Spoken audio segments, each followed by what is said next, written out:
Welcome to a meeting of the Board of Education of Somerset Hills. Please be advised that this and all meetings of the board are open to the public and media consistent with the Open Public Meetings Act, and that advance notice required therein has been provided.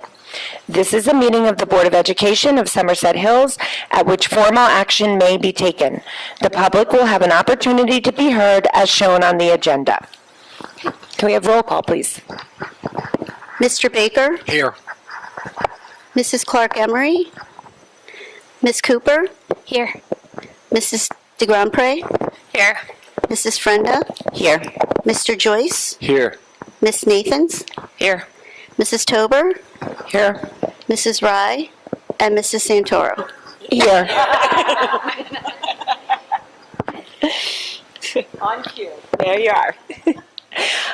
Okay, executive session. Whereas the Open Public Meetings Act authorizes a public body to exclude the public from that portion of a meeting at which specified topics are to be discussed under circumstances where the public consideration of such topics will clearly endanger the public, or where the personal privacy or guaranteed rights of individuals whose activities or affairs to be discussed would be clearly in danger of unwarranted invasions, and whereas the matters about to be presented for discussion clearly meet the circumstances test of such act. Resolved that the Board of Education of Somerset Hills now adjourns its public session to reconvene in executive session for the purpose of discussing the following: personnel, student matters, contracts, negotiations, and litigation. Can I just get a motion to move it into executive? Pat, and a second. Sam? Okay, thank you. Okay, good evening, everyone, and welcome. Thank you for waiting for us. We've just come out of executive session this evening, and if everybody would rise for the Pledge of Allegiance, please.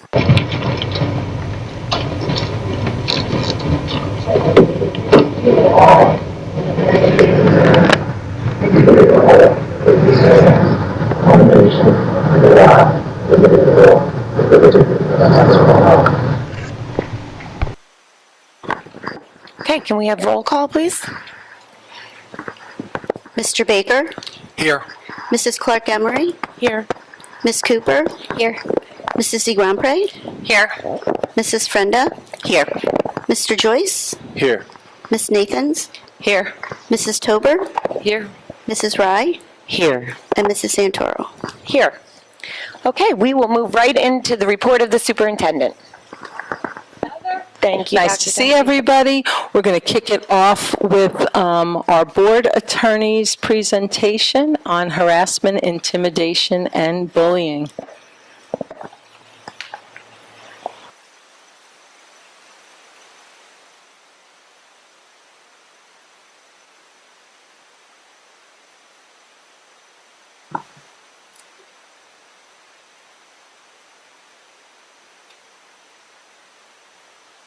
No, my page turner is leaving.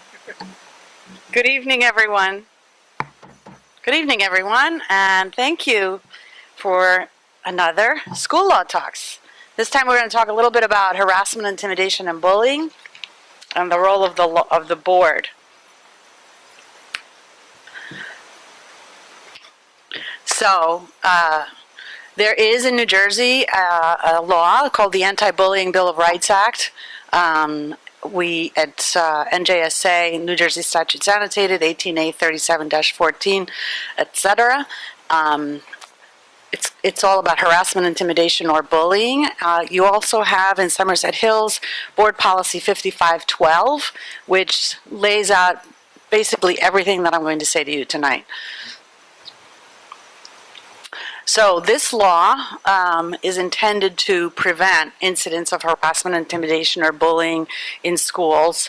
A behavior that is considered harassment, intimidation, or bullying can be any gesture, any written, verbal, or physical act, any electronic communication. It could be a single incident or it could be a series of incidents. There has to be motivation for the behavior. It has to be behavior that's reasonably perceived, that it's motivated by any actual or perceived characteristic. So Actual characteristic would be, for example, that I have curly hair. Or perceived characteristic, that I'm short or something, because nobody knows how tall I am. Types of characteristics: race, color, religion, ancestry, national origin, gender, sexual orientation, gender identity and expression, or mental, physical, sensory disability, or any other distinguishing characteristic. Notice that the types of characteristics that are listed there are also the same things, the same characteristics that are listed in the New Jersey law against discrimination, where it's illegal to discriminate against anyone in the state of New Jersey based on any of those, except for any other distinguishing characteristic that was added for the anti-bullying law. The location of the behavior: it has to be on school property or at a school-sponsored function, on a school bus, or it can be off school grounds, so that includes cyberspace. However, next slide. It has to be behavior that causes substantial disruption or interference in school, or substantial disruption or interference with student rights. And it also has to meet one of the following conditions. It has to be something that a reasonable person would know, under the circumstances, would have the effect of physical or emotional harm to the student, or damage the student's property, or place the student in fear of harm to himself or herself or to property. Or it has the effect of insulting or demeaning a student or a group of students. Or it creates what's called a hostile educational environment for a student by interfering with that student's education. Or severely or pervasively interfering with that student's ability to be educated, or cause physical or emotional harm to the student. Okay. So, conduct away from school grounds, as you know, and if you don't, you will now, the school's duty and obligation towards students is portal to portal, so from their door to this door and back. That duty has existed since at least 1971 in a decision, RR versus Shore Regional, and it's been in administrative code since 2005. So, for example, a student fight at a park over perceived sexual orientation, if it results in the student being fearful and distracted in school, that could be considered bullying. Race-based comments that are posted at home through a Facebook or a Twitter account, and it affects a student, that can be considered bullying. Next. However, to impose discipline for that conduct away from school grounds, there has to be substantial disruption with the operation of the school or with the rights of students. And if anybody asks me what substantial disruption is, I'm going to tell you it depends, because it's all fact-based. It depends on each individual circumstance. It depends on what's happening. Next.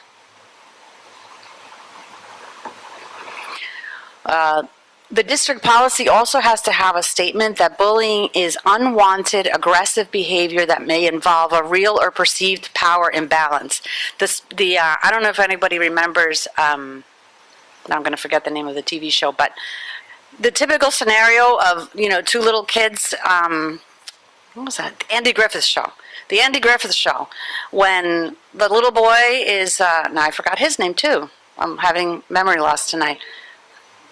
Him, and he has to give out his nickel for milk to the bully every day, and then he can't drink milk, and now how's he going to swallow the peanut butter and jelly sandwich? Is going to get stuck, and the bully tells him, "Well, just drink water." That's bullying, and that's an imbalance. That's a perceived power imbalance.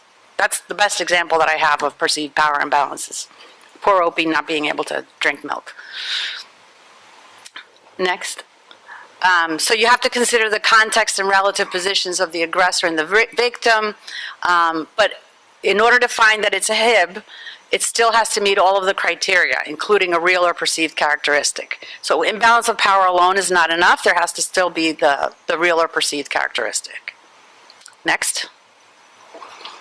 The policy has to have a provision that the school official has to take into account, and school official is the principal, the superintendent, any administrator, has to take into account circumstances of the incident when providing notification to parents and guardians of all the students involved in the reported HIB incident, and when conveying the nature of the incident, including the actual or perceived category motivating the alleged offense.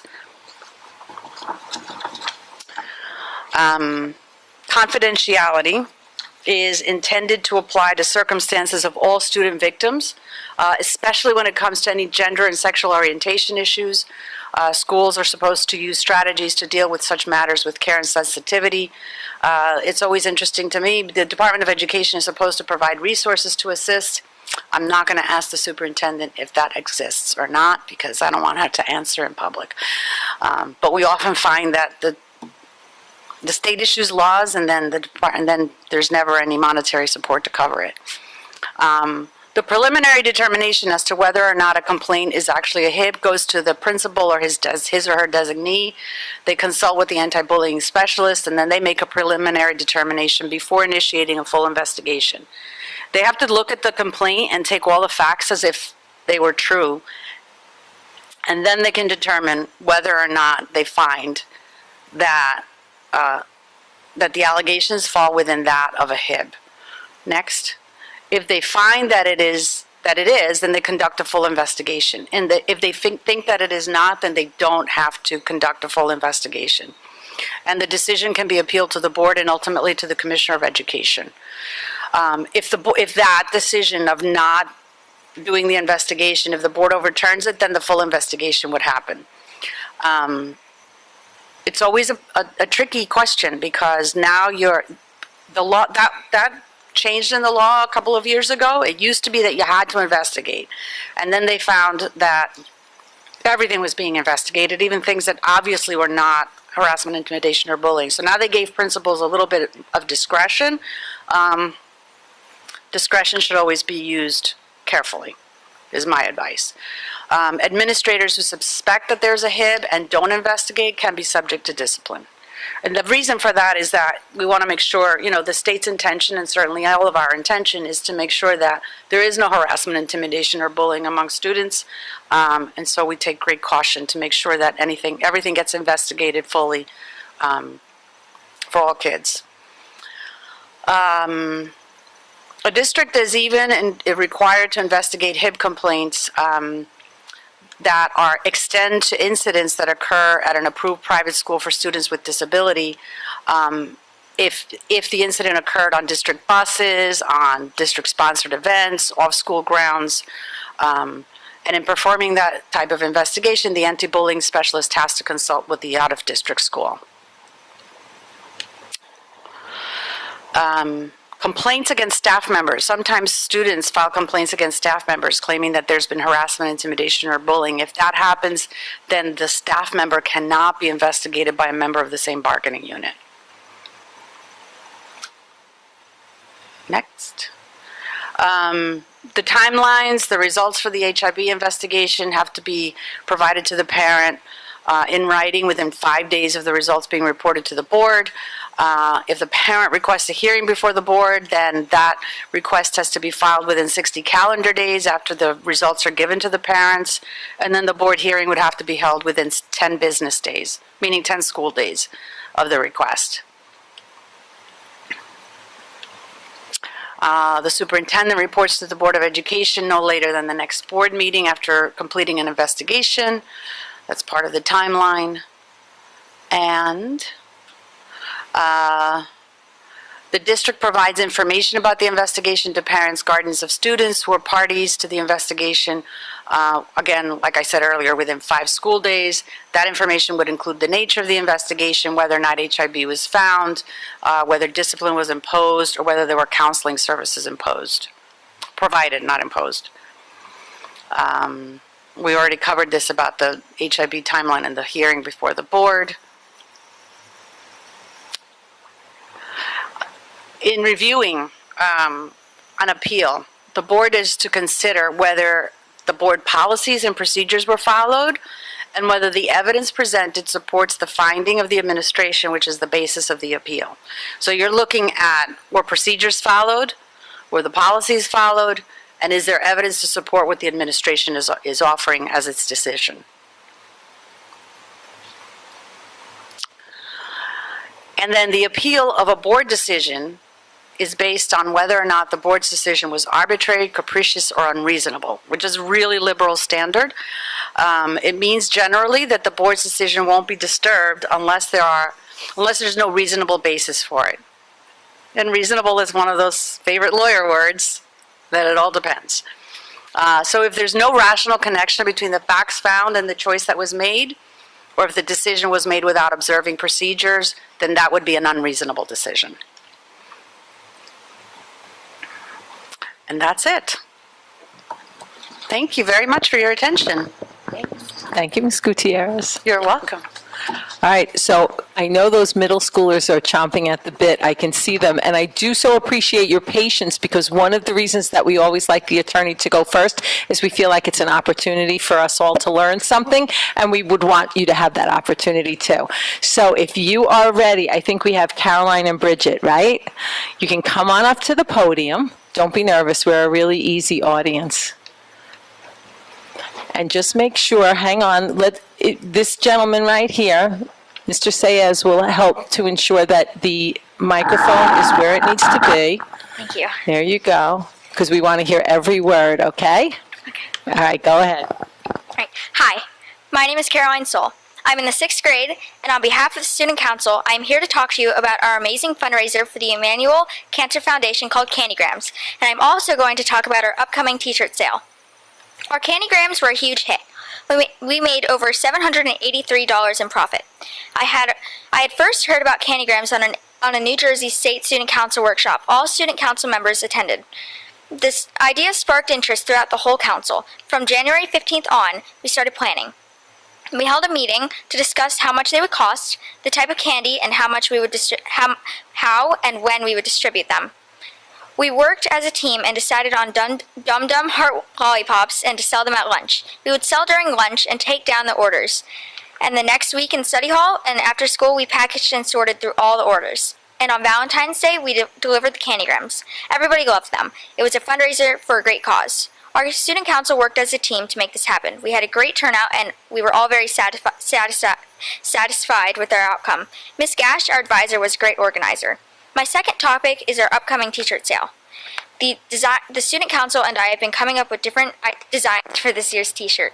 This t-shirt will be a symbol of how much we've been through and how much everything has changed. This t-shirt can be something everyone has in common and can be a similarity between everyone. Thank you so much for listening. Bridget, the stage is yours.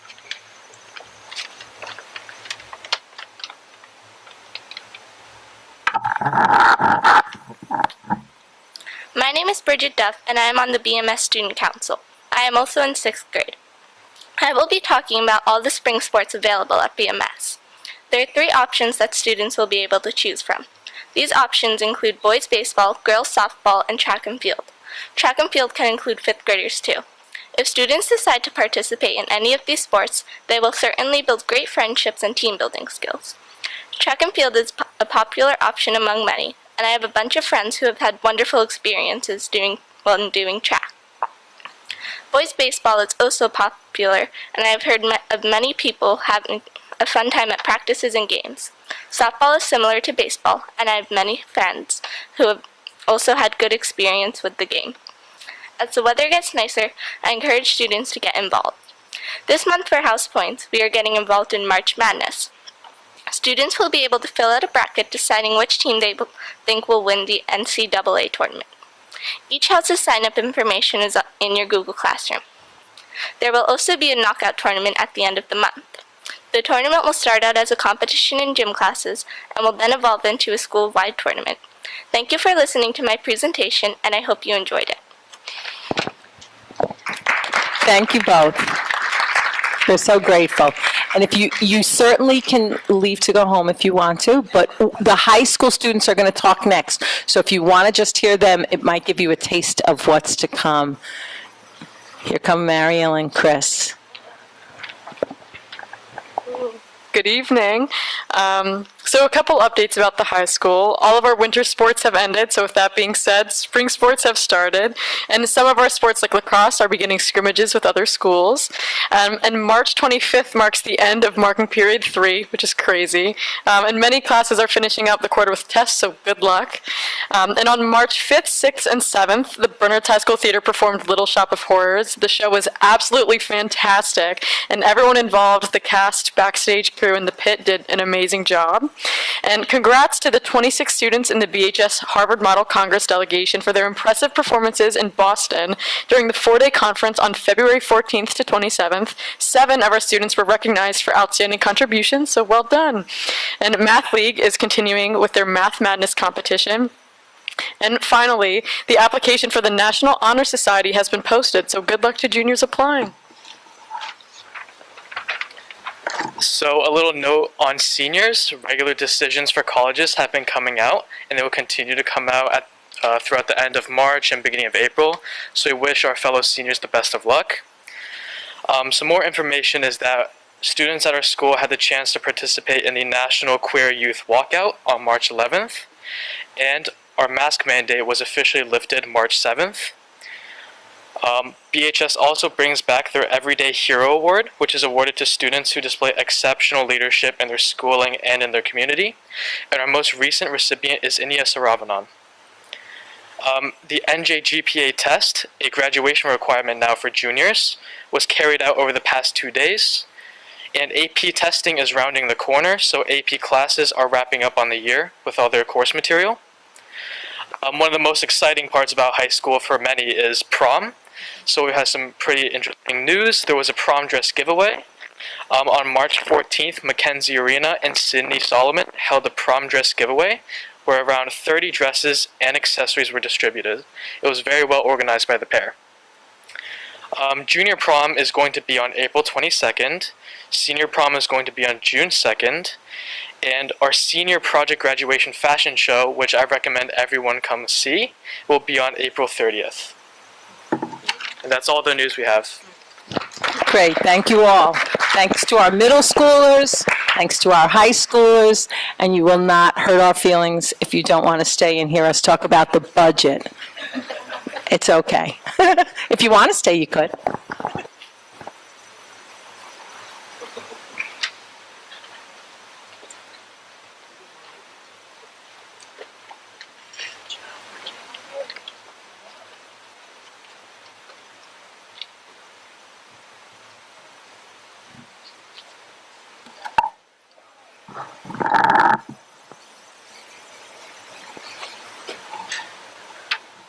And that's the last slide.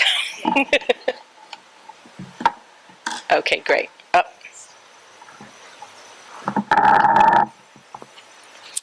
All right, this evening, Ginny and I are going to talk to everybody about our 22-23 budget. I will do my best to talk about the initiatives that are in there and what the rationale is for the funding, and Ginny will provide us with some metrics. You can go ahead and turn. Many say that if you really want to see what a school system values, you should look at its budget. For every well-crafted school budget seeks to match allocation priorities with district goals and initiatives. The budget for 22-23 is no different in that regard. This budget continues to fund priorities and goals that the district has established through ongoing initiatives, conversations between the board and the administration, and projects identified as part of the recent strategic planning effort. I'll speak to the highlight of these. Please note that in addition to district initiatives, the budget sustains ongoing mandates, such as mentoring new teachers and Achieve NJ, the state's teacher evaluation requirements, and New Jersey student learning assessments. It also supports existing programs, provides resources to support professional collaboration, and protects facilities and investments through appropriate maintenance and continued attention to physical security. We are in the business of teaching and learning. It's nice to feel like we're getting back to that. Last year, the district adopted a new K-5 math curriculum, Ready Classroom Mathematics, which was chosen as a product celebrated for its quality and alignment with the standards. The 22-23 budget extends this initiative to include a yet-to-be-identified new math program for grades 6 through 8. The district is considering extending the use of iReady classroom mathematics to grades 6 through 8, but regardless of whether the district chooses this or Envision, the choice will be made with input from teachers and will consider focus and coherence, rigor in mathematical practices, and alignment with the standards. Computerized benchmark assessments were adopted last year as part of this work, and this year we extended this to include both reading and math in grades K through 8. The actionable real-time data this system has provided teachers and administrators during this challenging time has been invaluable. In adopting iReady, I thank the board for its vision and Dr. Edgerton for her leadership and our teachers who have consistently embraced using data to drive instruction. The 22-23 budget continues to fund ongoing professional development to support teachers' understanding of all this program offers and how best to leverage the myriad data it provides. In addition, state mandated curriculum updates in visual performing arts, health and PE, science, social studies, world languages, computer science, and design thinking, and career readiness, life literacies, and key skills targeted for September 22 will require summer curriculum writing effort. Originally slated for September 21 and subsequently postponed due to the pandemic, a portion of this work was completed last summer, and monies in the 22-23 budget are earmarked to complete these efforts. Lastly, the district's ongoing commitment to Teachers College Reading Writing Project at Bedwell and the middle school continues, supplemented by phonics work. In addition, the budget will support expanding high school teachers' access to additional texts to provide additional student choice and volume in reading. The district has focused significant efforts over the last few years to support both the health and wellness and the physical safety of staff and students. This budget supports the continuation of those efforts. The 21-22 school year has been a challenging time, and many recent strategic planning discussions surrounded mental health needs. To ensure that the district remains as supportive as possible, we have budgeted for an additional mental health professional. This will position the district to provide increased access to mental health services for our students and continue our commitment to providing comprehensive services to the best of our abilities. Teaching and learning over the last 2 years has engaged heavily with technology, and the district has relied on our infrastructure like never before. This budget commits monies to ensuring our network is as safe, secure, and reliable as possible. New fiber will be run, new switches put in place, throughput expanded, multi-factor authentication rolled out, and cell service in certain trouble spots addressed. In addition, the district looks forward to rolling out a new phone system in 22-23. Lastly, complementing this work, the budget continues to fund the placement of 2 special law enforcement officers in district schools. We continue to value the contributions of these offices and the support of Chief Valentine and Burnesville Police Department in keeping students and staff safe while they are on our campuses. The district takes great pride in our facilities and recognizes our responsibility to continue improving and maintaining district facilities, a topic that was discussed at length during recent strategic planning sessions. The proposed 22-23 budget includes monies to replace the Olcott Turf Field. Improvements to the middle school media center will be launched, and work to upgrade the audiovisual systems in the high school PAC will begin. In addition, efforts will be made to improve the cell service, which I mentioned before. Drivers and buses are in short supply across both the country and the state, and transportation has been unusually difficult this year. The school district has a fleet of buses and drivers that it employs, and while we will continue to rely upon a contracted service provider to supplement these routes, we have budgeted to lease purchase an additional vehicle to enhance the fleet that we currently manage internally. We hope that this will alleviate some of the strain on our current system, as we know that this year has been hard for many. In addition, various ongoing maintenance projects will be addressed. We are relocating the kiln at Bedwell. We have some painting, routine things that we normally take care of across the year.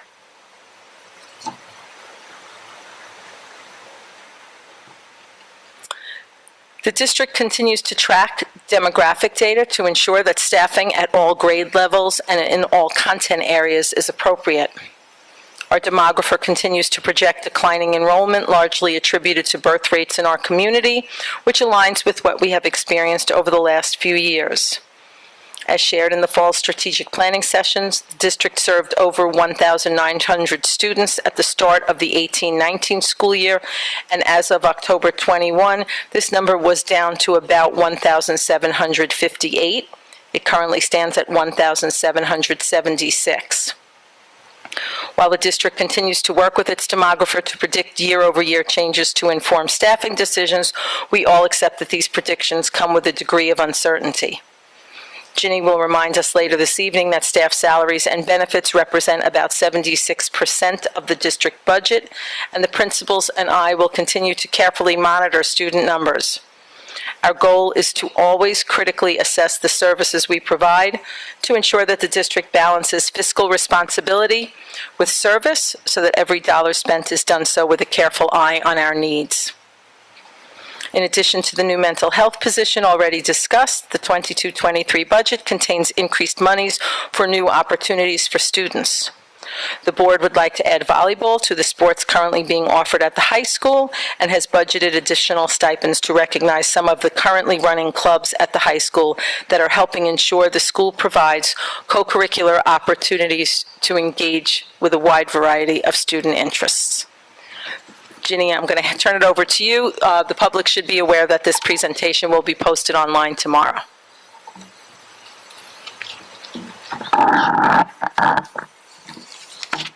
Good evening. Tonight I will be giving you a financial aspect of the tentative budget for 22-23 school year. This portion of the presentation will provide an overview of the expenses and revenues of the district budget, important dates, and estimated tax impact for our communities.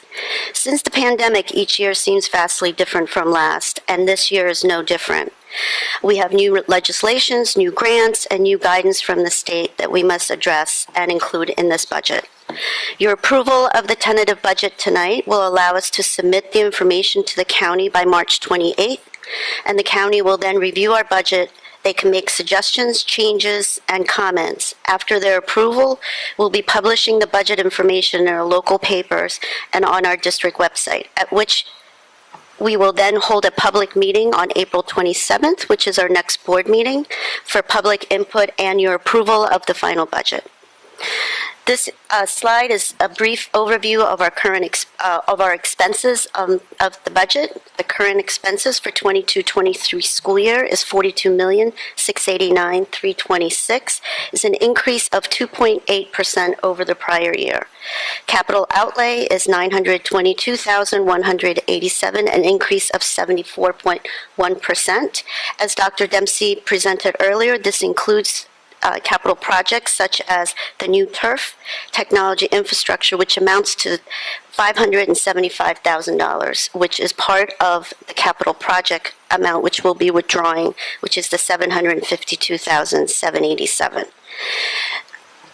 For a total general fund increase of 3.7% or $1.5 million. For special revenue grants, in the past, these funds have been federal grants, ESEA, which is our title funds, and IDEA, Individual with Disability Education Act funding. However, there's a change in this year's budget submission requirement. We are now required to include a budget for the ESSR CARES funds. This is a rough estimate as the grant period covers several years, ending in September 30, 2024. So what is included in this budget is what we are expecting to spend next year from the CARES Act. We budgeting about a third of our funds, which is the ESSER 3. So far, we have spent CARES ESSER 1, and I believe this year we will spend all of our ESSER 2 funds, which is the needlepoint bipolarization, which is almost complete, and a couple other mental health funds that I believe will be spent this year. Just a reminder, federal and state grants are not guaranteed to be funded at the same level year to year. Guidance from the Department of Education is to budget about 85% of the current year allocation for Title and IDEA. This year, as I mentioned, we added a third of our ESSER 3 funds to see that significant increase from last year.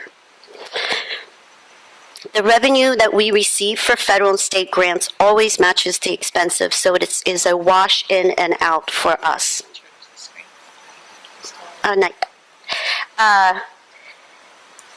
Debt service fund, we see a slight decrease. I will get into more detail in the next slide.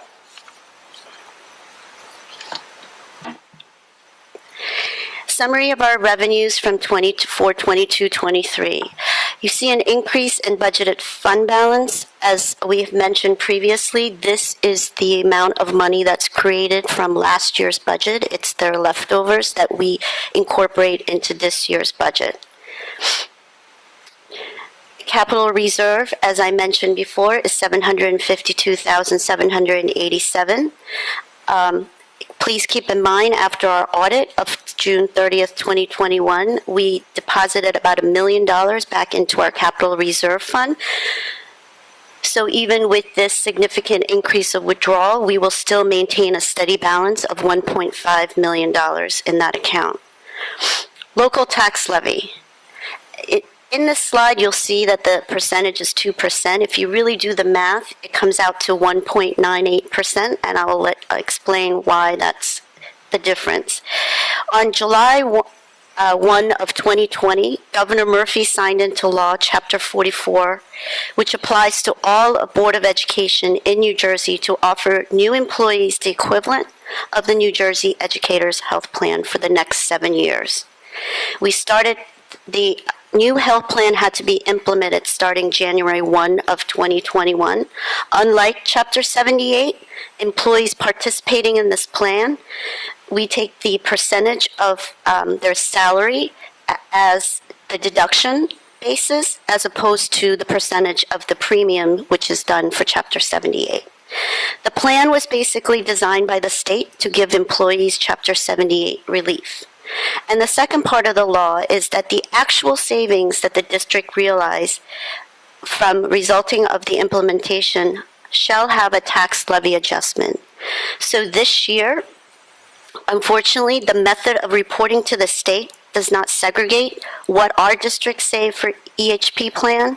It consolidates all of the plans. So in our case, we had a decrease in premiums starting January 1 of 2021 by changing our renewal period to calendar year. This is the reason why our district saved most of the benefit costs. The state is adjusting our tax levy from 21-22 for $197,820. That's a decrease. What that means for us is that last year's tax levy is decreased by the adjustment of $197,820, and we will then take the 2% of the newly adjusted amount and add that to our tax levy. So we're actually seeing a decrease. One way of offsetting this adjustment is to use the available bank cap.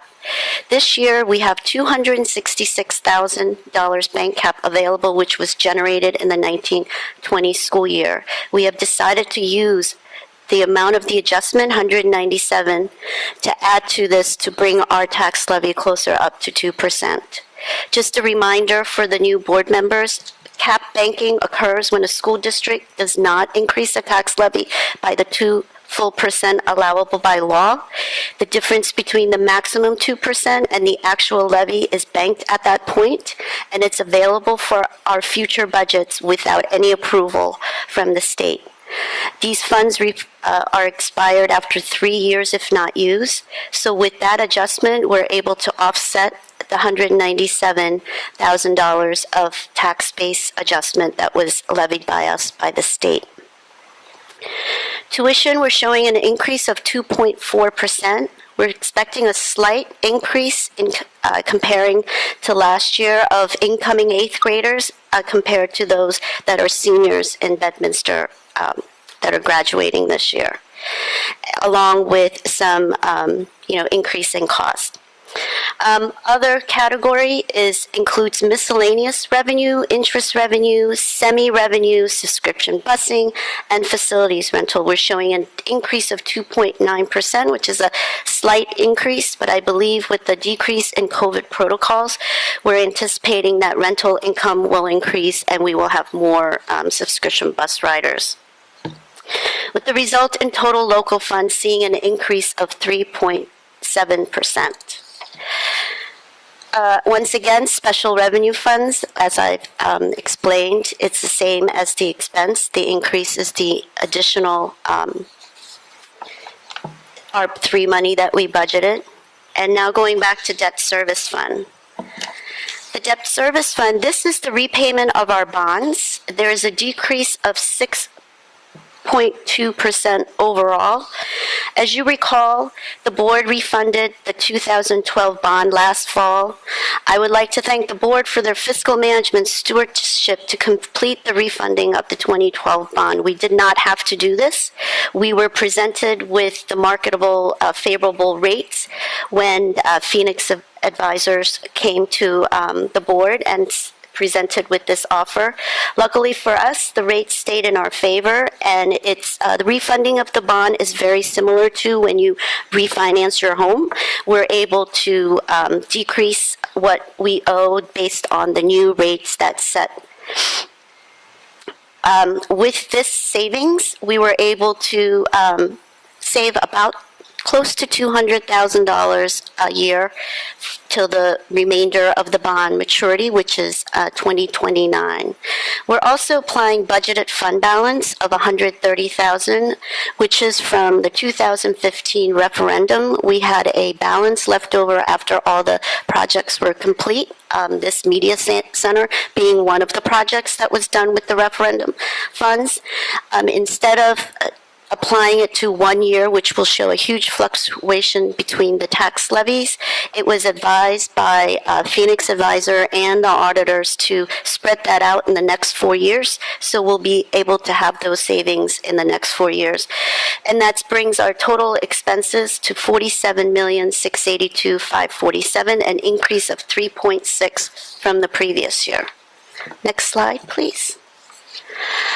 So what does this mean for our local tax levy? When we look at the total tax levy, we see that the general fund has an increase of 2%. However, with the decrease of the debt fund balance from the refunding and using our fund balance, we're showing an increase of total taxes to our community members of 0.9%, which is a little, I like to say, less than 1%.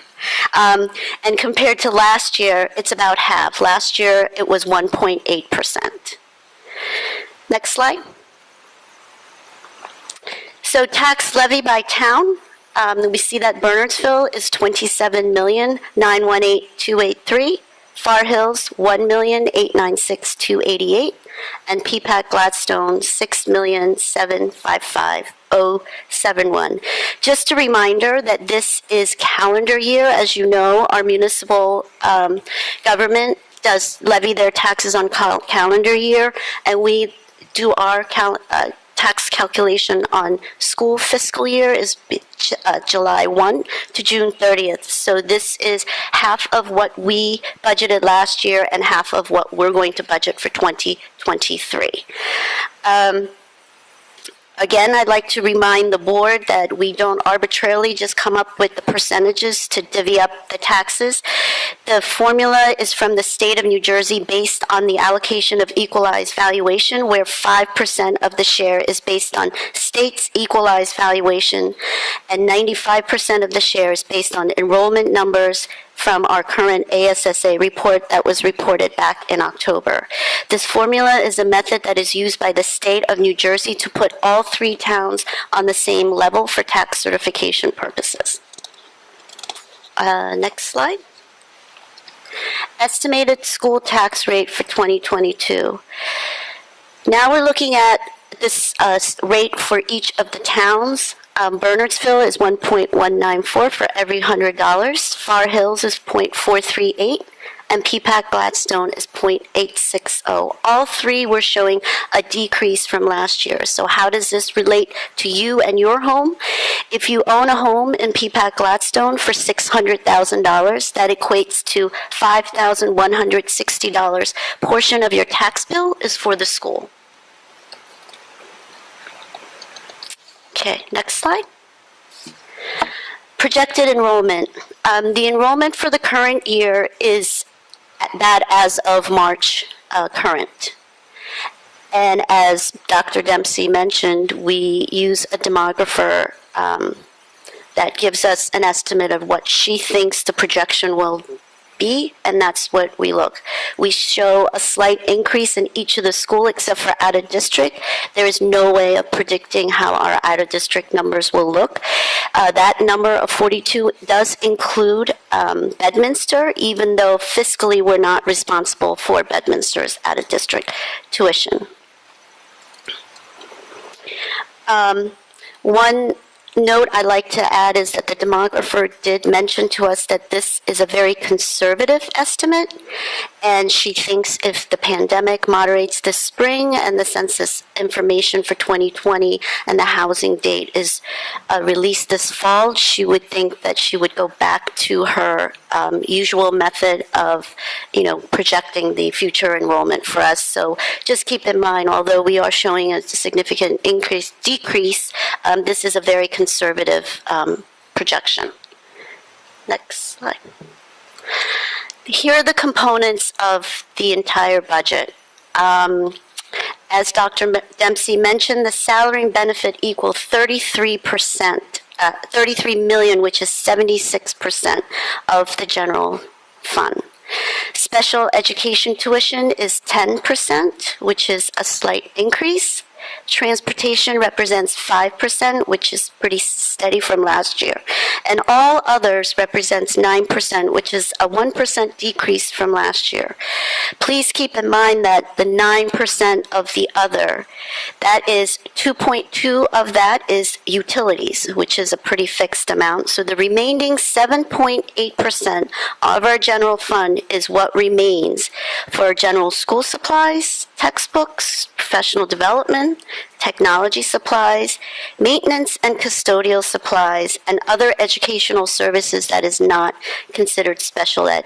So in essence, you can say that only 7.8% of our entire budget is considered general fund discretionary. And that's all I have. If the board has any questions for Dr. Dempsey and myself. So this evening, board members, you can ask questions of the budget. Next month, we will have our budget hearing where the public will have an opportunity to ask questions. So if any numbers do change, we will present them again, or any other, based on county feedback or state feedback, we will change, those numbers and present them again before you vote on that. But if nothing changes, what you'll be voting in April would be what we presented tonight.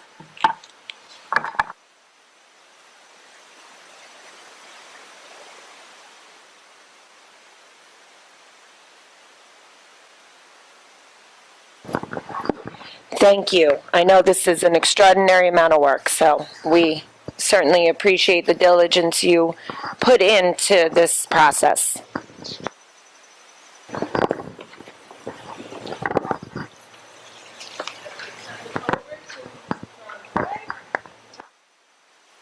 Hires. Yes, thank you.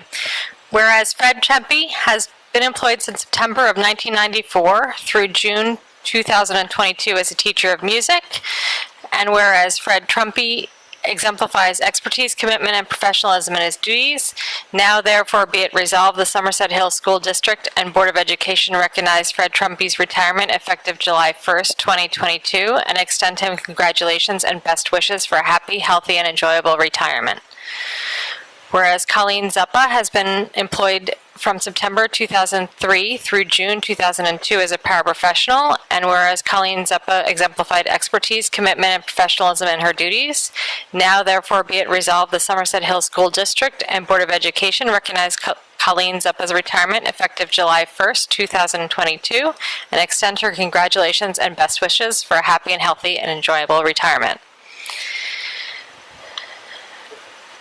whereas Carol Guedes has been employed in the district as a paraprofessional since March of 2018.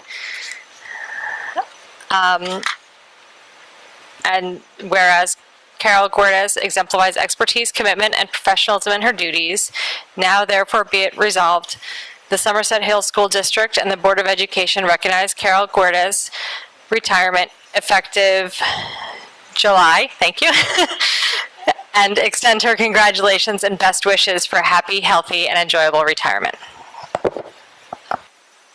Thank you, Mr. Grandpré. And Ms. Santoro, that would conclude my report for this evening. Okay, thank you.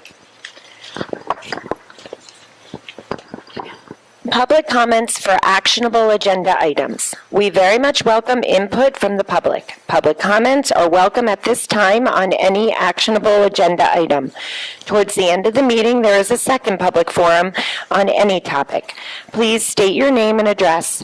Comments are limited to 3 minutes, but an individual may speak a second time after all others who wish to speak on the topic have been heard. Please understand that our public forums are not structured as question and answer sessions, but are offered as opportunities to share your thoughts with the board. In instances where the board feels that there is a misunderstanding or inaccuracy, the board president or superintendent may address the comment. In accordance with New Jersey statute, the board will not discuss matters regarding specific personnel. Public comments will be limited to 30 minutes. Thank you for your input.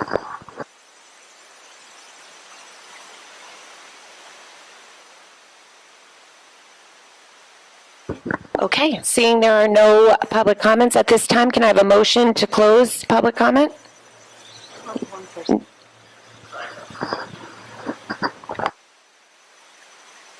It is about actionable items. This first section is actionable items. The second is on any topic.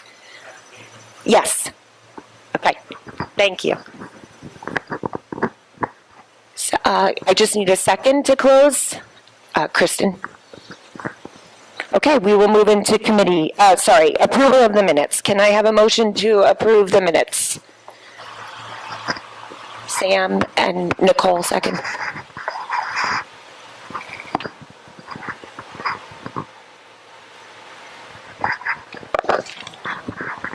Any discussion on minutes? Okay, roll call, please. Mr. Baker? Yes. Mrs. Clark Emery? Yes. Ms. Cooper? Yes. Mrs. D. Grandpré? Yes. Mrs. Frenda? Yes. Mr. Joyce? Yes. Ms. Nathans? Yes. Mrs. Tober? Yes. Mrs. Rye? Yes. And Mrs. Santoro? Yes, Motion carries. thanks. Okay, Bob, finance, please. The Finance Committee met last Thursday, and the bulk of our conversation, it was about an hour, was on the budget. We were excited to get another $250,000 in state aid, and that state aid is only for our special education students. If you look through the math, we didn't get any aid for being just for the general ed. We're well funded on that.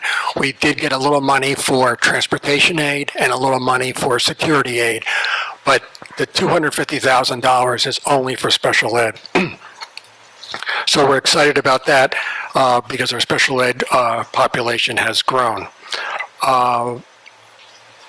We also then talked about the budget in general that Mrs. DeMarco just had up on there. And I just want to go back to make sure the board members are comfortable with using bank tap for this healthcare issue, just so you understand when the governor and the legislature passed this new healthcare bill, it was for lowering premiums and to help save taxpayers money, plus also save the employees cash they would not have to put in. So it's about a 20% lower premium versus the plan we have at the top. So the state wanted us to calculate, did we have a savings or did it cost more, what it was, and it worked out that the state methodology said that we saved $197,000. I looked at the calculation, Mrs. DeMarco looked at a calculation, several board members looked at it, and it makes no sense. They did it very easily, and I understand why they did it, but they certainly didn't need to wait. They didn't need to wait until March. They could have told us back in October.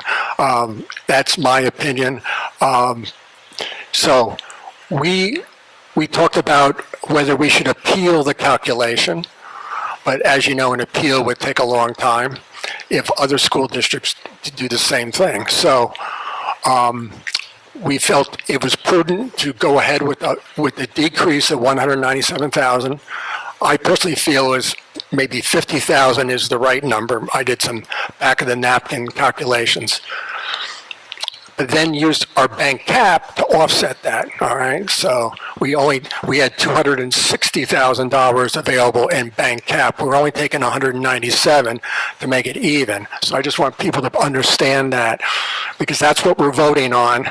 It's a decision we made in the last couple of days, so we didn't have a full committee meeting. I want people to understand that. So that was the bulk of our discussion, and the rest of it was on the screen, as you saw, and I'm excited that we're going to have a nice low tax increase for the first time in a couple of years. So I will close my report, and I want to move action items 1 through,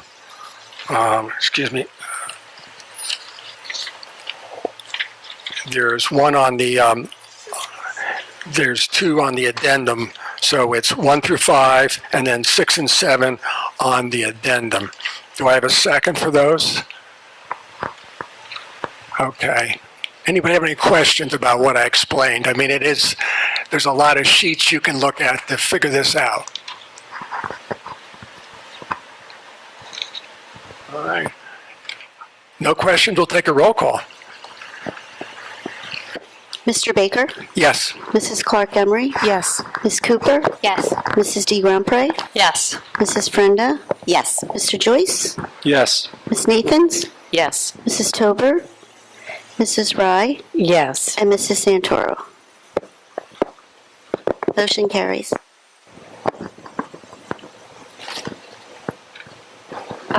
Okay. Facilities and operations, Pat. Facilities and Operations met last Wednesday for about an hour and 20 minutes. All board committee members were in attendance. In addition, Dr. Dempsey was there and Mrs. DeMarco. Also, Mr. Hoppy and Doug Lucas was there as well. The first thing we were very happy to discuss was the addition of girls volleyball on the high school level. Mr. Hoppy presented the proposed budget numbers for that.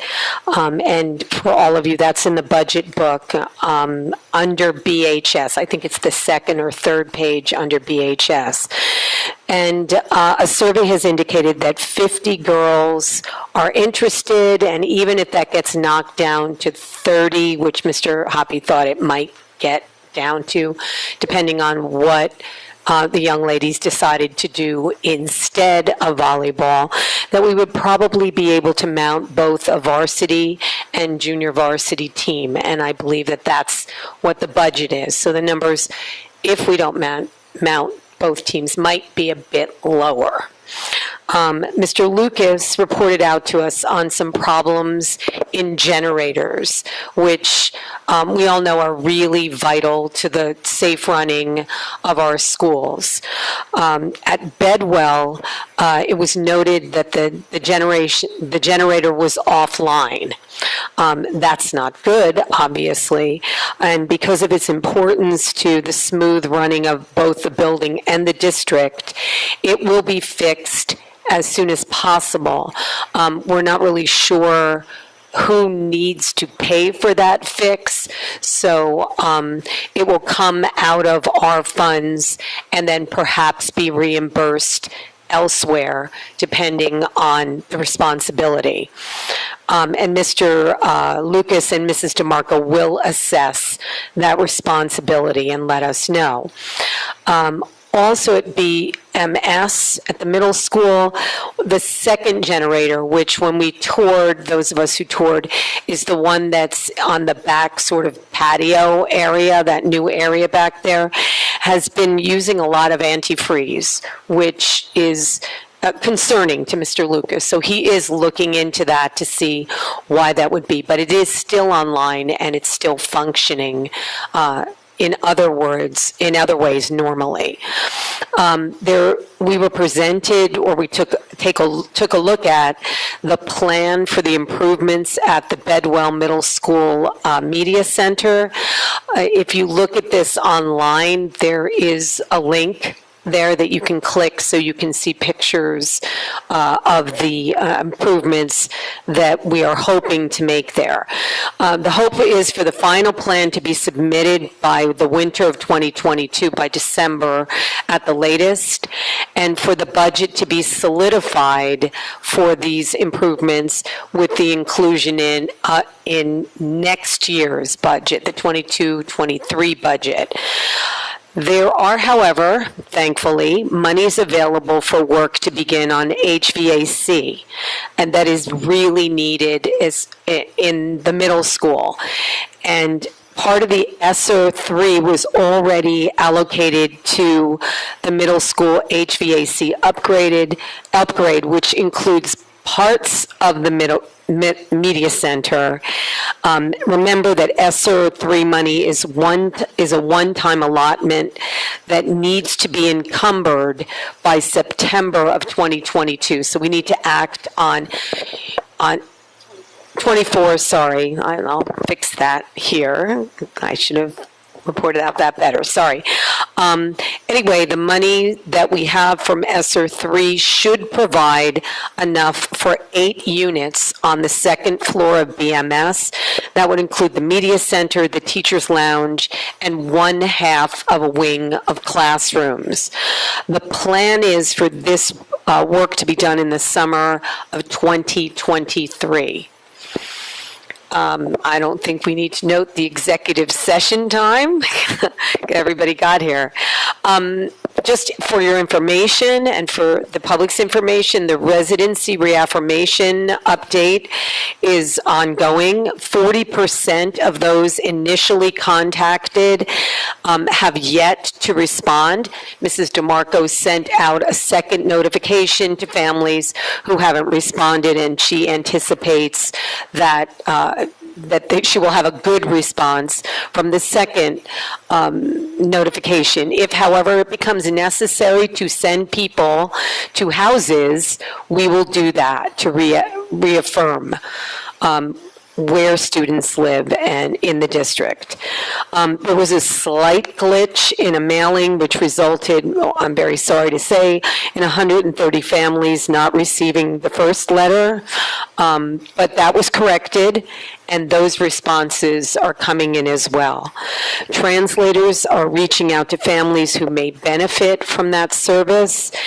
And please, it's important to note, especially for people who haven't gotten notification that they need to do the residency reaffirmation, that if your child is moving from school to school, i.e.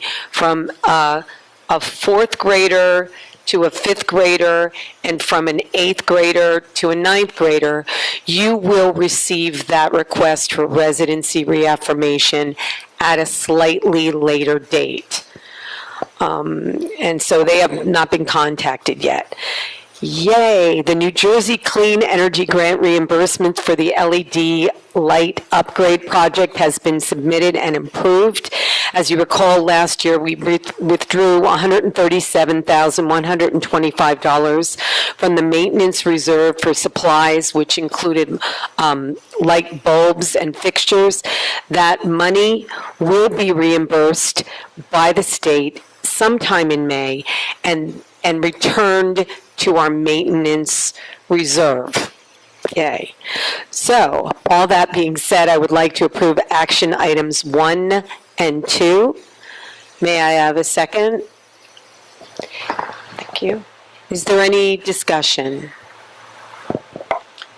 Pat, can I just make a quick comment? Sure, yeah. I just wanted to pass along my kudos to the F&O committee for your thoughtful consideration of the girls' volleyball. I think it's really exciting that we'll have this new offering in our athletic department at BHS, and I'm excited to see it on the agenda. So great work to the committee. Thank you. We're really excited about it, too. There was a lot of enthusiasm for it in committee, and it's come up over the years in a very nice way. First, having girls sort of playing on their own under supervision, and now to be able to mount a team is great. We're always happy about that. And maybe even a JV, you said, right? 50? Yes, That's indeed. amazing. So Indeed. Anyone else? I'll say something real quick, just to piggyback on the positivity. I think it's great to see from the finance department to F&O a lot of investment in the next stage of, Somerset Hills School District. It's all about the kids, and from mental health to the PAC Center to sports fields, what better to unify the community. So I think just kudos overall. Thank you. And I'll keep it rolling because I know we've been talking about the media center at the middle school for a while. And, we had COVID, so that was a bit of a disruption to those conversations, just a little bit. So I'm so excited to see that moving along. And that's going to be a great project for the media center and the kids at the middle school. So a lot of good student impacts. And speaking personally as a middle school teacher in another district, I can tell you how important media centers are within the school buildings. And so I appreciate the board's commitment to those improvements because I think they're very, very important. Any other discussion? May I have a roll call? Mr. Baker? Yes. Mrs. Clark Emery? Yes. Ms. Cooper? Yes. Mrs. De Grandpré? Yes. Mrs. Frenda? yes. Mr. Joyce? Yes. Ms. Nathans? Yes. Mrs. Tober? Yes. Mrs. Rye? Yes. And Mrs. Santoro? Yes. Motion carries. Okay, thank you. Nicole, curriculum. Thanks. The Curriculum Committee met on Tuesday, March 8th for 2 hours and 15 minutes. All committee members attended along with Dr. Dempsey and Dr. Edgerton. First, Dr. Edgerton joined us to present the results from the winter 2022 iReady Math Diagnostic Evaluation in grades K through 8. This is an in-house diagnostic assessment that provides rich student performance reports along with tools and guidance for remediation. It assesses a broad range of skills in every domain, including skills above and below a student's chronological grade, identifies the specific skills students need to accelerate their growth, and identifies weaknesses and incomplete learning. These assessments are particularly useful to gauge student performance in the absence of traditional statewide standardized testing, which has not been conducted since 2019. Results from the diagnostic assessment showed dramatic student growth since the fall evaluation. In the fall, only 31% of students were at or above grade level. As of the winter assessment, 52% were at or above grade level. The percentage of students 2 or more grades below their current grade also significantly decreased from 22% in the fall to 12% in the winter. Academic growth was relatively consistent across individual grades.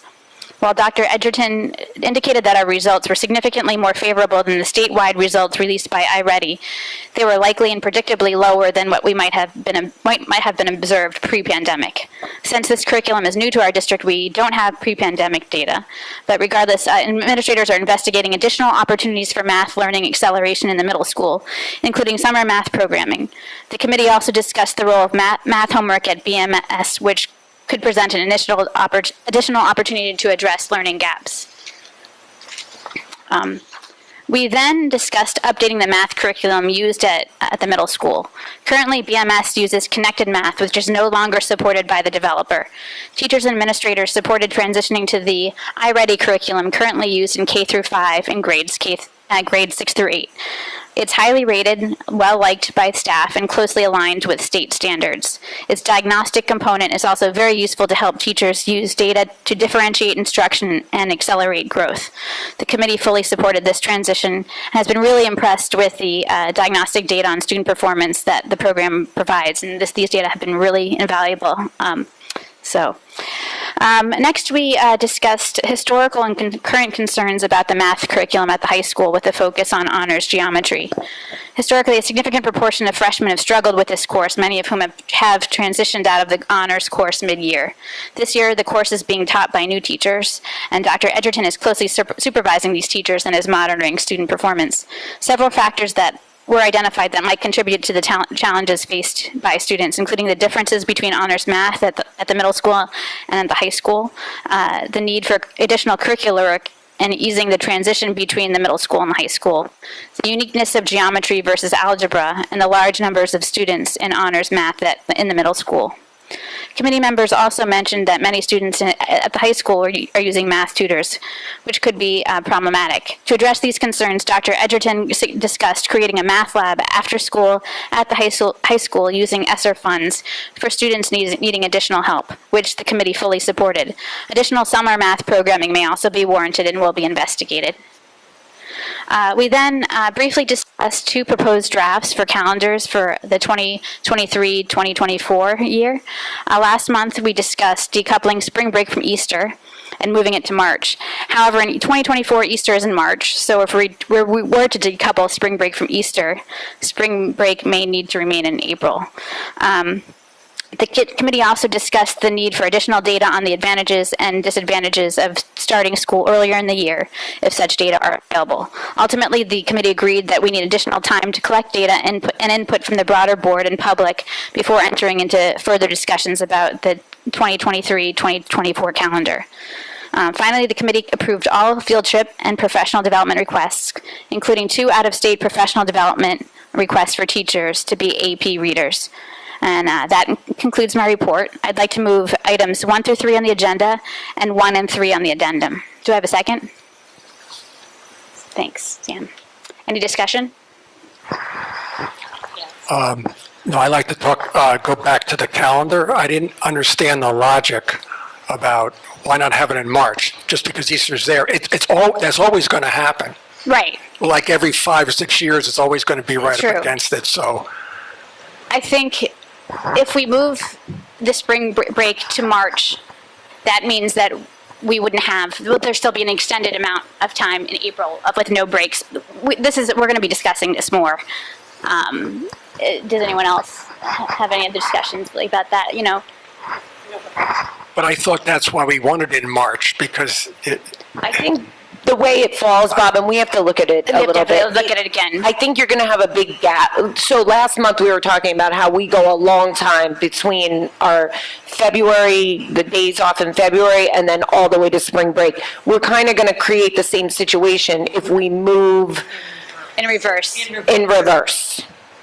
So we just have to look We at it. have to look at it again.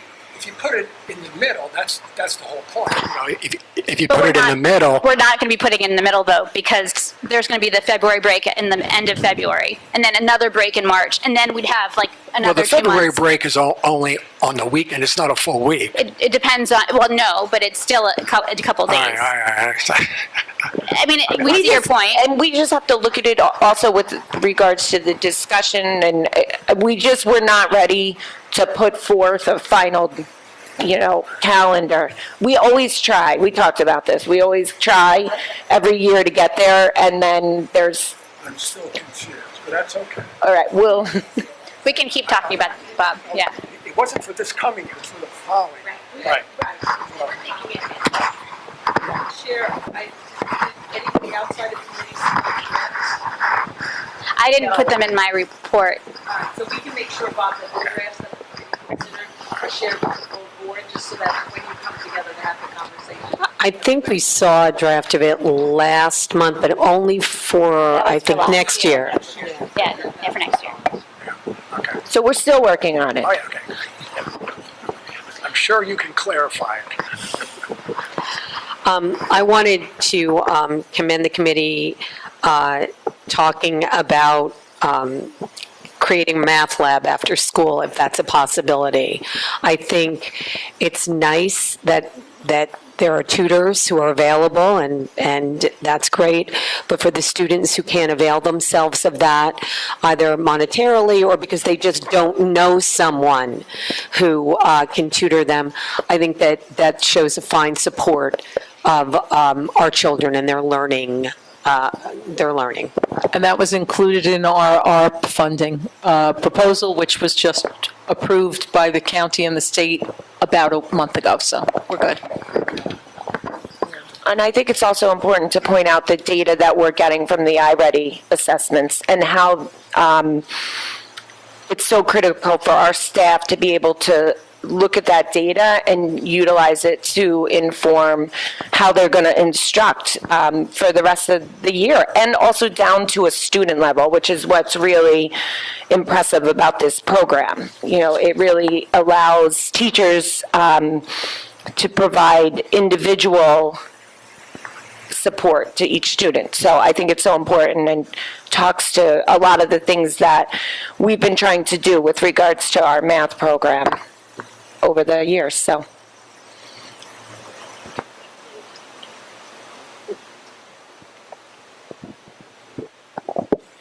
Any other discussion? No. Roll call. Before the board votes tonight, I'd like to add one revision to number 1E for BHS, which is the RVCC trip for the SIP students. There will be 3 students attending and 1 faculty and 0 chaperones. Okay, so with that included, Mr. Baker? Yes. Mrs. Clark Emery? Yes. Ms. Cooper? Yes, and I'd like to abstain from 3C on the addendum. Mrs. de Grandpré? Yes. Mrs. Frenda? Yes. Mr. Joyce? Yes. Ms. Nathans? Yes. Mrs. Tober? Yes. Mrs. Rye? Yes. And Mrs. Santoro? Yes. Motion carries. Okay, thank you. All right, Kristen, personnel. The Personnel Committee met last Thursday at 4 p.m. for about an hour with the Policy Committee following it. And most board members were in attendance along with Dr. Dempsey and Mr. Hoppy. We did start the committee meeting off with Mr. Hoppy and talking about winter sports, as well as reviewing the job descriptions for the head coach and the assistant head coach. In terms of winter sports, Mr. Hoppy did report out to us that he had gotten the student responses on their opinions of the coaches and the surveys. It was a little bit disappointing in that we only got about 25% of surveys back again from students, and there was discussion in that on how we could possibly increase the student response rate, as well as would there be a chance to make it mandatory in any way, and what the feedback was from the students was really seeming to be that there was still a fear of retribution for giving feedback about their coaches, which is unfortunate because there is no retribution attached to that. So hopefully we can work to develop that culture and allow for that feedback loop from them. Most of the feedback that they did get, though, was very great in terms of all the coaches. I would just like to give a shout out personally to one retirement for Coach Ed in swimming. He's been with the program, from what I understand, for I believe 23 years, I think. 34, okay, sorry. I knew of 23. I know he's had a huge impact on this community, both for the high school as well as for the summer program, and gotten many kids in the water in their first competitive sport, so he is a huge loss. And he's going to be here, I hope he's going to be here in May, but the high school is going to recognize so many people in May, and he is on the list. Good. So I know we have many, many coaches, but just since he's retiring along with them. And then we did also discuss the job descriptions for head coach and the assistant coach were reviewed. They were generally very acceptable to the committee, with recommendations to remove one piece, which was number 9 at the time. That's now no longer there in the board packet. But that was in regards to that Mr. Hoppy advised us that that really wasn't a role of the coach. That was really a role of guidance and himself to determine whether or not the students were applicable to be on the field related to academics. So that was removed. So they are on the agenda for approval. And then additionally, in terms of personnel, we had some confidential updates that were now on the board approval for retirements, as well as we had discussions related to the position that we discussed in the budget, being there for the mental health development of our students. And then we also had a discussion in regards to integrating a skill-based assessment into the hiring process for positions, and how we thought this would be beneficial from the community perspective, and had discussions surrounding the Bedwell principal hiring process as well with this, that it's really good to be able to see a teacher's skill set, but also to be able to, in having them demonstrate and show their skill set to the interview process, get an idea of their culture and how they would fit into our community. Because especially with the Bedwell principal position being open, so many parents are handing over their child for the first time, and that's a very vulnerable point, and that's a first chance for them to see really what this Somerset Hills community is, and allow them to be welcomed into it. So with that, I would like to move agenda items 1 through 10 on the agenda, and is there any discussion? Oh, sorry, second.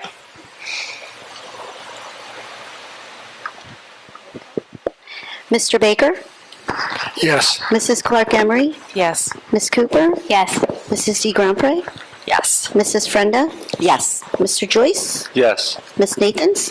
Yes. Mrs. Tober? Yes. Mrs. Rye? Yes. And Mrs. Santoro? Yes. Motion carried. Thank you. Okay, Kristen, policy. Okay, so the second half of our meeting last week, we discussed the policies. So we started with our discussion in terms of updating the bylaws for the board. And in the beginning of the discussion, we were reviewing the introduction piece that has, not to bore you all, but 0000.001 and .002 and .003. And also, not to bore you all, in reading all of them multiple times, we determined they were very similar. So we did discuss with Strauss Esme and review them all, and we are going to combine them and just keep 0000.002, because that will cover all the things that we need. So hopefully that will also help the community and be a little bit clearer on our website as well if they're looking at our policies.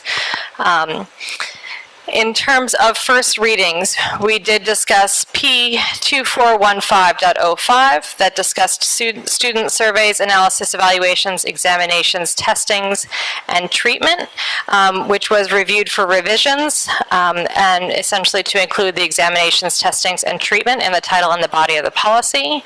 We reviewed P2431.4 and Regulation 2431.4 for prevention and treatment of sports-related concussions and head injuries. That also was revised with minor revisions and updates to protocols. We reviewed P2451, which was adult high schools, and it was updated in terms of regulations and terminologies, in terms of ELL and IEP students as well. And of note to the board and to the community, we do not currently offer an adult high school program, but we did choose to keep that policy in place in case we ever did need to offer an adult high school program, that we would have the most updated policy and regulations in place at that time. We also reviewed P3233 on political activities, which again was mostly a revision in terminologies, such things as grounds versus premises and freeholders versus county commissioners and things like that. And then we also looked over all of the policies that are in second reading. So just to review from last meeting, P5131 and R5131, which is student randomized drug testing, where there was a lot of clarification in terms of non-negative testing, and P2622 and R2622, which is on student assessments, R2460.30 on additional compensatory special education and related services, and P8465 and Regulation 8465 on bias crimes and bias-related acts. So with that, I would like to move agenda items 1 and 2. Do I have a second? Okay, and any discussion? Okay, Mr. Baker? Yes. Mrs. Clark Emery? Yes. Ms. Cooper? Mrs. D. Grandpré? Yes. Mrs. Frenda? Yes. Mr. Joyce? Yes. Ms. Nathans? Yes. Mrs. Tober? Yes. Mrs. Rye? Yes. And Mrs. Santoro? Yes. Motion carried. Okay, Thank you. Sam, I think you have a brief update, Very right? brief. Okay. Just to, keep the public apprised of how the process is moving forward. Heather, Dr. Dempsey, and I met briefly on Friday, the 11th, just as a kind of status check on the action plans for the strategic plan. And things are almost complete. They're almost there. So Dr. Dempsey is going to work on getting that all squared away prior to spring break, and then we will meet as an ad hoc committee again to review all of that. And I just think that tying it all together with the budget presentation this evening, and Dr. Dempsey touched on it a number of times, but just a lot of the things that are in our budget are going to lead and set us up for where our strategic plan is taking us. The infrastructure, the technology infrastructure, although not very glamorous, is necessary to be able to focus on, the significant community feedback regarding technology in the district, hiring of the mental health professional, the facilities upgrades in terms of the turf, the media center at BMS, and the PAC. Those are all things that are included in this strategic plan. So we will be reporting more next month. Thank you. Okay, supplementary matters. Any board members have supplementary matters this evening? Heather, I just wanted to actually thank Jolise for the HIB presentation. And I know that this tends to be, a lot of parents don't know what the HIB is, that it's harassment, intimidation, and bullying, that is a state law that we have to follow, and you see it on the agenda each month for us to vote on as we review them with the superintendents.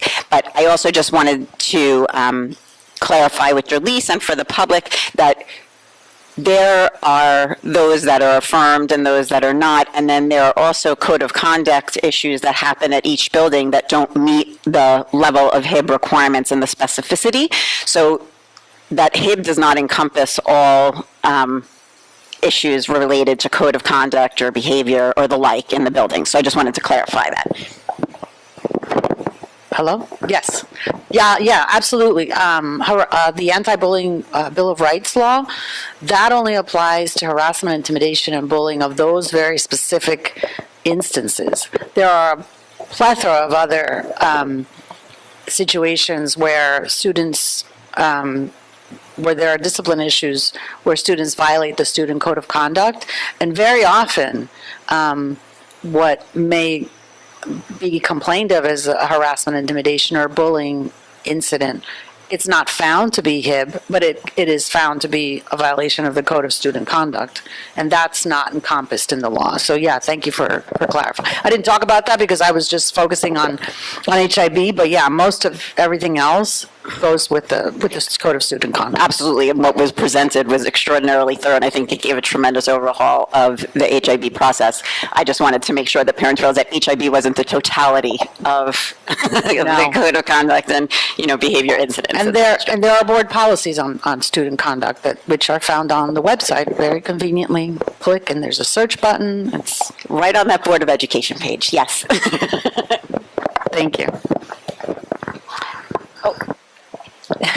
Heather, I just wanted to thank Dr. Dempsey and Mrs. DeMarco for the great budget presentation. I thought you guys did a great job highlighting all the things that we have to look forward to in the upcoming year, and the explanations on the financial pieces were very clear, so thank you. And furthermore, thank you to the entire administrative team for all the hard work that led up to this presentation tonight. You guys did a fabulous job.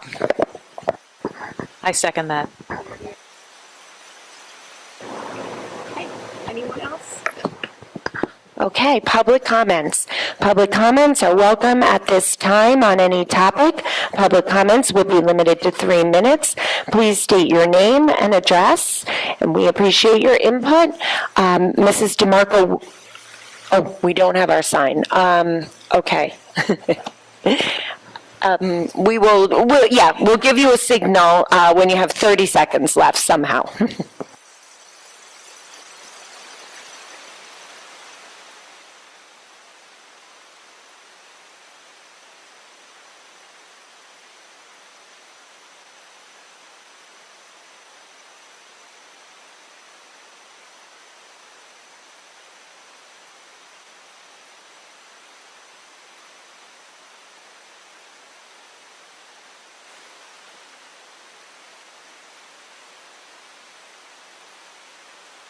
not going to name.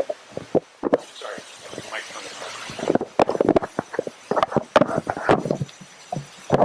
once again, Steve Tobin, Ambar Place, Bernardsville, New Jersey.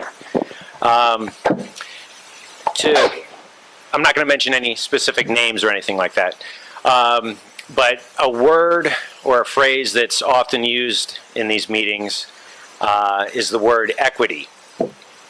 We hear, we teach equity. Now, what is equity? Because equity is not the same as equality. These two concepts could not be more different. Equality is putting hope, power, opportunity, and freedom into the individual. Equity is forcing equal outcomes. This is nonsensical, absurd, and empirically impossible.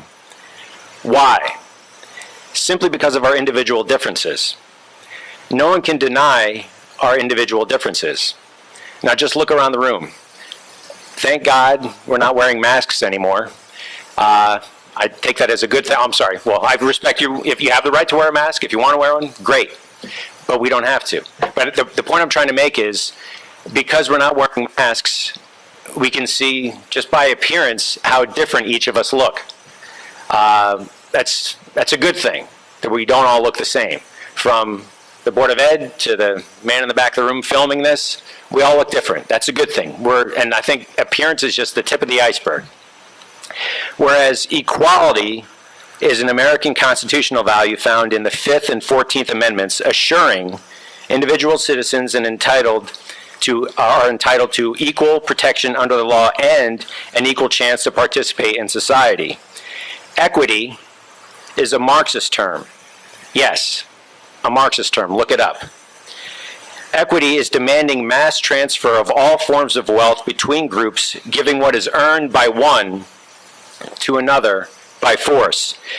To be clear, America's Bill of Rights, modernized by the 13th, 14th, and 19th Amendments, empowers every individual citizen and acknowledges his God-given rights, independent of race, sex, religion, or any other differences. The Constitution does not promise material outcomes to groups. How could it? Everyone is an individual with differences in abilities, interests, and drive. Therefore, equity is a trapdoor into Marxism. Look closely and you'll see how bankrupt equity or group leveling really is. Americans are all individuals, and America ensures an equal shot at success, equal opportunities and freedoms, and mutual understanding. Every day, American school children celebrate and accept differences. That is where the future lies, not in Marxism, communism, socialism, or any of the other equity leveling utopia.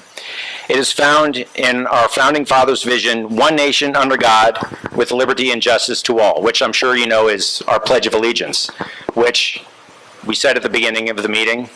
I'm glad we all did, and I'm asking, yes? Your time is up, just to let you know. I didn't get a 30-second warning? Okay. Well, forget what I said about the freedom of speech thing. I believe that equity, it's equity for all. It's liberty and justice for all. Thank you. Thank you for your comment. Any other public comments?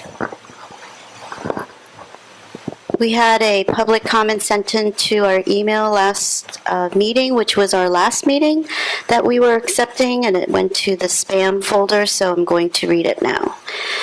From Michael Fulton from Bernardsville, New Jersey. I'm writing today to make you aware, as a taxpayer, I'm concerned with the critical race theory that's being perpetrated on our students. I've watched many countless meetings previously where the school board denied that critical race theory is being taught in public schools. The executive order from Governor Murphy states that unconscious bias must be taught from kindergarten to 12th grade. Unconscious bias is a core tenet of critical race theory. This is based in a communist Marxist theory, and it should not be taught to our children, to our kids. Thank you. Dr. Dempsey, is there anything you would like to address in public comment this evening? No, thank you. If there's no more public comment, can I have a motion to close? Second to close public comment? Okay, all right, thank you. Okay, so at this point, I need a motion to go back into executive for the purposes of legal matters. There will be no further action taken, so just to let everybody know, we won't be taking any action following our executive session. Nicole, can a second? Bob. Okay. Thank you for coming this evening.